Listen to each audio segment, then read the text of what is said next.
और अब अगली खबर का रुख करते हैं। अब हम आज की सबसे चर्चित और एक मां के दर्द से जुड़ी खबर की बात करेंगे। 3 फरवरी को दिल्ली के द्वारका में 17 साल के एक नाबालिग लड़के ने 23 साल के एक युवक को रीलबाजी के शौक में मार डाला। 17 साल का यह नाबालिग लड़का अपने पिता के रसूख और पैसे के घमंड में सड़क पर स्कॉर्पियो गाड़ी लेकर निकल पड़ा। इस लड़के ने अपनी बहन को जिम्मेदारी दी थी कि वो उसकी तेज रफ्तार और स्टंट का वीडियो बनाए ताकि सोशल मीडिया पर दोनों के बीच टशन दिखा सके। अब सबसे पहले 13 सेकंड का ये वीडियो देखिए। ये वीडियो 17 साल के नाबालिग आरोपी की बहन बना रही है। रोड पर गाड़ी की रफ्तार देखिए। इस वीडियो में सामने से एक बस आती दिख रही है। इसके बावजूद नाबालिग ड्राइवर ने कार की रफ्तार धीमी नहीं की और इसी कार ने सामने से बाइक पर आ रहे साहिल धनेश्रा को इतनी जोर से टक्कर मारी कि उसकी वहीं पर मौत हो गई। आरोपी नाबालिग ने साहिल को कुचलने के बाद भी गाड़ी नहीं रोकी। उसने पास में खड़ी एक कैब को टक्कर मारी। आप कैब की हालत देखिए। इस कैब के आगे एक बस खड़ी थी और टक्कर इतनी जोरदार थी कि कैब तेज रफ्तार कार और बस के बीच लगभग पिचक गई। इस टक्कर को देखने के बाद आप समझ सकते हैं कि नाबालिग आरोपी कितनी तेज रफ्तार में था। स्टंटबाजी की रील बनाने वाले एक नाबालिग ने देश के ऐसे होनहार युवक को मार डाला जिसका सपना था कि वो अपनी मां को दुनिया की हर खुशी दे।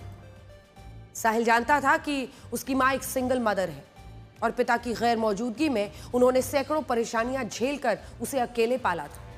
साहिल अपने दम पर इंग्लैंड के यूनिवर्सिटी ऑफ मैनचेस्टर में पढ़ाई के लिए जाने वाला था और वो अपनी मां से कहता था पढ़ाई पूरी करने के बाद वो वहीं नौकरी करेगा और उसके साथ वहीं शिफ्ट हो जाएगा। दुख होता है जब हम देखते हैं कि देश के होनहार युवक रसूखदार परिवारों के बिगड़ैल बच्चों की गाड़ियों के नीचे कुचले जाते हैं। दुख होता है जब इन घटनाओं को देखकर देश के युवा विदेशों में बसने की योजना बनाते हैं क्योंकि उन्हें कानून व्यवस्था से कोई उम्मीद नहीं होती। साहिल की मां को भी इंसाफ मिलने की कोई उम्मीद नहीं है।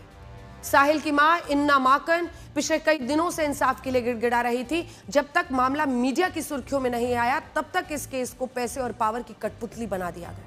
अब सोचिए 3 फरवरी को यह हादसा हुआ था। आरोपी नाबालिग को जब गिरफ्तार किया गया तो एफआईआर में उसकी उम्र 19 साल बताई गई थी, लेकिन कुछ देर बाद आरोपी की उम्र हो गई 17 साल और कागजात पेश कर दिए गए। आरोपी नाबालिग था तो जुवेनाइल जस्टिस बोर्ड के जरिए कार्रवाई शुरू हुई और आज वो नाबालिग आरोपी 10वीं की परीक्षा की तैयारी के बहाने अपने घर पर है। मतलब साहिल को अपनी गाड़ी से कुचलने वाला नाबालिग आरोपी 1 हफ्ते के अंदर अपने घर पहुंच गया।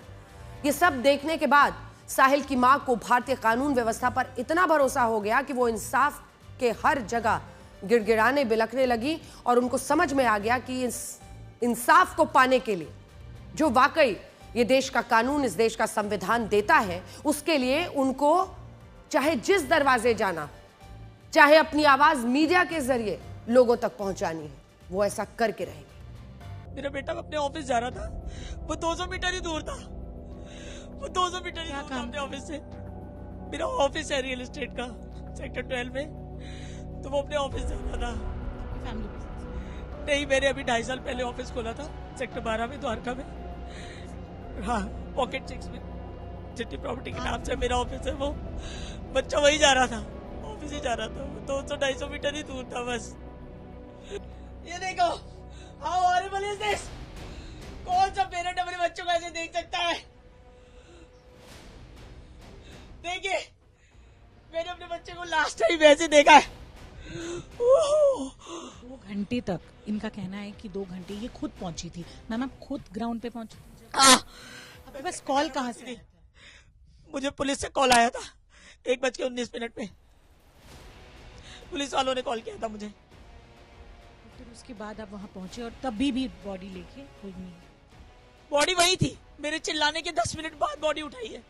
अब सवाल यह है कि जिस तरह के इंसाफ की मांग साहिल की मां कर रही है, क्या उन्हें वैसा इंसाफ मिलेगा? अफसोस, हमारी भारतीय कानून व्यवस्था में जो नियम हैं उनके हिसाब से इन नामाकन को वो इंसाफ बिल्कुल नहीं मिलेगा जिसे वो चाहती है। भले ही एक बिगड़े लड़के ने अपनी गाड़ी उनके जिम्मेदार बेटे को पर चढ़ा दी हो, मार डाला। आमतौर पर सड़क दुर्घटना में बीएनएस की धारा 281 और 106 के तहत कार्रवाई होती है। धारा 281 लापरवाही से गाड़ी चलाना और तेज ड्राइविंग से जुड़ी धारा है। धारा 106(1) लापरवाही से गाड़ी चलाने की वजह से किसी अन्य की मौत होने से जुड़ी है। इस धारा में माना जाता है कि गाड़ी चलाने वाले का इरादा व्यक्ति को मारने का नहीं था। धारा 106(2) किसी को मारने के बाद अगर ड्राइवर भाग जाता है तब यह धारा लगाई जाती है।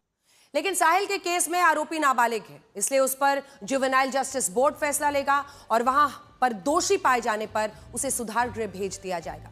जुवेनाइल जस्टिस बोर्ड गंभीर अपराधों के मामले में 16 से 18 वर्ष तक के आरोपियों पर सख्ती कर सकता है, वो भी तब जब उसे यह यकीन हो जाए कि अपराध जानबूझकर किया गया। लेकिन जैसा कि हमने आपको बताया, आमतौर पर सड़क दुर्घटनाओं में धाराएं लापरवाही से ड्राइविंग करने से जुड़ी होती हैं, इसीलिए साहिल के केस में नाबालिग आरोपी को वो सजा नहीं मिलेगी जैसा साहिल की मां चाहती है।